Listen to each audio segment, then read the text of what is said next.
So basically, the chapter number 1 of our botany class 12th. So हम पढ़ने वाले हैं flower, a fascinating organ of angiosperms.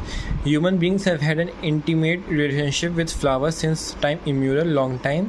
Flowers are object of aesthetic, ornamental, social, religious, and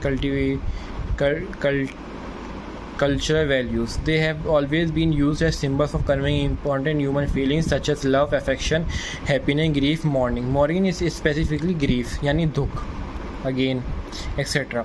Let's study these 5 flowers ornamentation के लिए आगे चलिए बताएंगे कि हमारी फैमिली गैदरिंग्स के लिए. तो आप नाम ले सकते हो यहाँ पे jasmine, lily, China rose, sunflower, marigold and etcetera.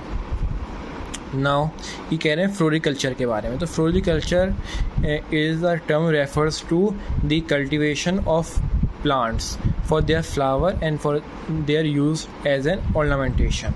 Now biologist के लिए फ्लावर जो होते हैं एम्ब्रियोलॉजी एंड मॉर्फोलॉजिकल मार्वल्स होते हैं. तो ये बात आपका जानना ज़रूरी है कि मार्वल्स क्या होते हैं बेसिकली. तो मार्वल्स हमारे होते हैं आकर्षित, अट्रैक्टिव, वो मार्वल्स होते हैं. मॉर्फोलॉजिकल मीन्स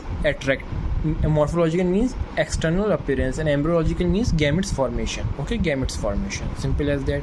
अब flowers हमारा site of sexual reproduction होते हैं. flowers जिन plants होते हैं वो हमारे angiosperms कहलाते हैं. flowering plants ही angiosperms कहलाते हैं.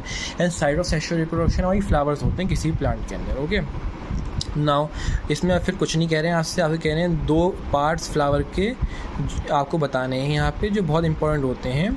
Sexual reproduction will of course male and female reproductive part of flower which is androecium and gynoecium. ठीक है, तो इसका सिंपल आंसर हमारा एंड्रोशियम एंड गाइनोशियम हो जाएगा. नाउ ये डायग्राम देखना बहुत ज़रूरी है. ये डायग्राम ही आपकी बेसिक्स क्लियर करेगा. Like this is your ovary.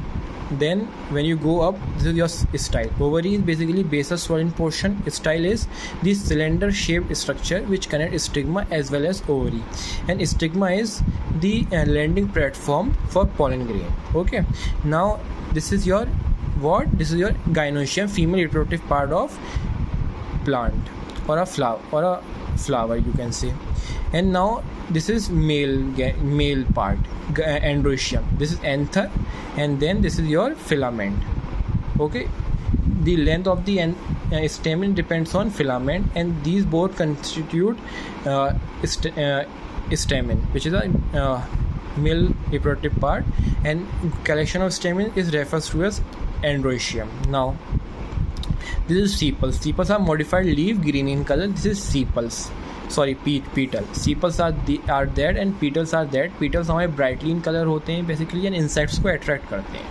Now petal, इसको याद कैसे करो. SP ABCD पढ़ते हैं आप तो S लिखते हैं then P लिखते हैं. तो SP तो वैसे ही आपको S पहले आएगा आपका then P बाद में आएगा. तो sepals, petals, simple as that. ठीक है, ये आपका.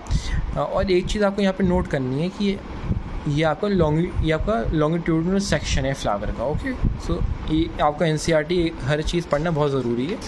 सो this is your first topic. Now हम नेक्स्ट लेक्चर में शुरू करेंगे pre fertilization structures and events. Thank you.